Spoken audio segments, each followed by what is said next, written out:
오늘 보여드릴 제품은 바로 이 조그만 이제 기계식 타이머라는 건데요. 이 제품은 옛날 타이머 기능이 없는 수동 필름 카메라들의 셔터를 대신 눌러주는 역할을 하는 건데 종류는 좀 여러 가지가 있어요. 근데 이제 오늘 보여드릴 타이머 같은 경우는 이제 릴리즈와 함께 작동을 해서 이 릴리즈의 셔터 부분을 대신 눌러주는 이제 그런 역할을 하는 타이머고요. 어떤 타이머 같은 경우는 바로 셔터에 연결할 수 있는 이제 타이머들도 있기는 하지만 그런 타이머가 무조건 편한 건 아니고 그런 경우에는 타이머를 직접 셔터에 돌려서 끼워야 돼서 또 장착하고 빼는데 불편함이 있는 거에 비해서 이 제품 같은 경우는 이 릴리즈를 통해서 끼울 수 있기 때문에 다소 장착하고 빼는 거는 조금 편리해졌다고 보시면 돼요. 그럼 제가 지금부터 이 타이머가 어떻게 작동되는지 또 어떻게 사용을 할 수가 있는지 한번 보여드리도록 할게요. 네, 이제 릴리즈와 함께 작동을 하기 때문에 먼저 이 릴리즈를 그 수동 카메라의 셔터 부분에 이제 연결을 해야 되는데요.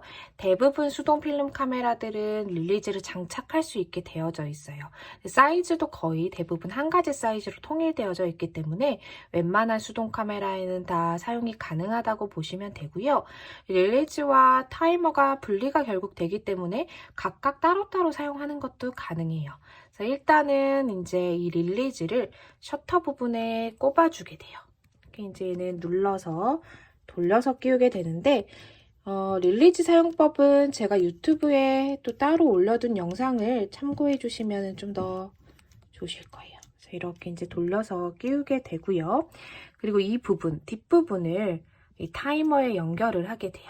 근데 이제 이 타이머 같은 경우는 작동법이 살짝 까다롭게 느껴지실 수도 있지만 원리만 알게 되면 굉장히 편하게 쓰실 수가 있는데 일단 여기 빨갛게 되어져 있는 이 레버를 올렸다가 이제 이 부분을 이렇게 당겨주면 이게 일종의 약간 셔터를 눌러주는 거라고 보시면 돼요. 그러면 이제 올라가 있던 레버가 점점 내려오면서 이 릴리즈의 끝을 눌러주게 되는 거라고 보시면 돼요. 그래서 일단 얘를 끝까지 올려줘야 되는데 이제 이 부분은 항상 앞쪽으로 와 있어야만 이 레버를 올렸을 때 바로 작동되지 않고 딱 멈춰 있게 되거든요. 그래서 이렇게 보여드리면 이 상태에서 이렇게 쭉 이렇게 끝까지 올려줘요. 그러면 이대로 얘가 멈춰 있죠.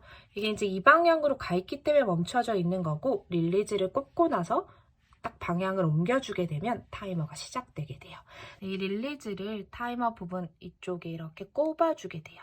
이렇게 꼽아주게 될 건데 살짝 얘가 길기 때문에 한 번에 안 들어가면 살짝 이렇게 눌러주면서 이렇게 끼워주게 돼요. 지금 이게 아주 잘 들어간 상태거든요. 자, 이 상태에서 아까 이제 락을 걸어놨던 이 레버를 뒤쪽으로 살짝만 제껴주면 타이머가 시작되게 돼요. 근데 이제 이 상태에서 항상 카메라는 레버가 감아져 있어야만 타이머를 쓸 수가 있는 게 레버를 감아놓고 또 일정 시간 뒤에 셔터를 눌러주면 이제 찰칵하고 찍히게 되는 이제 그런 방식이거든요. 그러면 제가 이제 레버를 한번 감아두고 타이머를 한번 작동시켜 볼 건데요. 아까 이제 타이머에 락을 걸어놨던 레버를 움직이면 이 빨간 부분에 레버가 돌면서 셔터를 대신 눌러주게 될 거예요. 한번 해보겠습니다.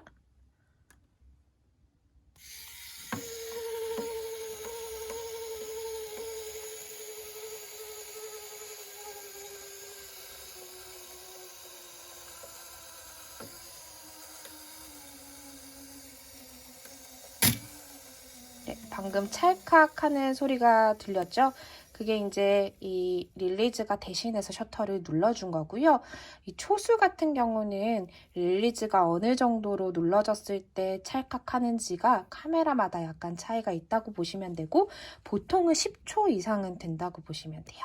자, 이제 이렇게 하고 나면 타이머를 사용이 끝났는데 다시 사용하고 싶으실 때는 얘가 이대로 두면은 계속 움직이기 때문에 앞쪽으로 락을 다시 걸어주고 그리고 다시 레버를 돌려준 다음에 제자리에 좀 맞춰주고 그리고 다시 한번 이렇게 사용하실 수도 있어요.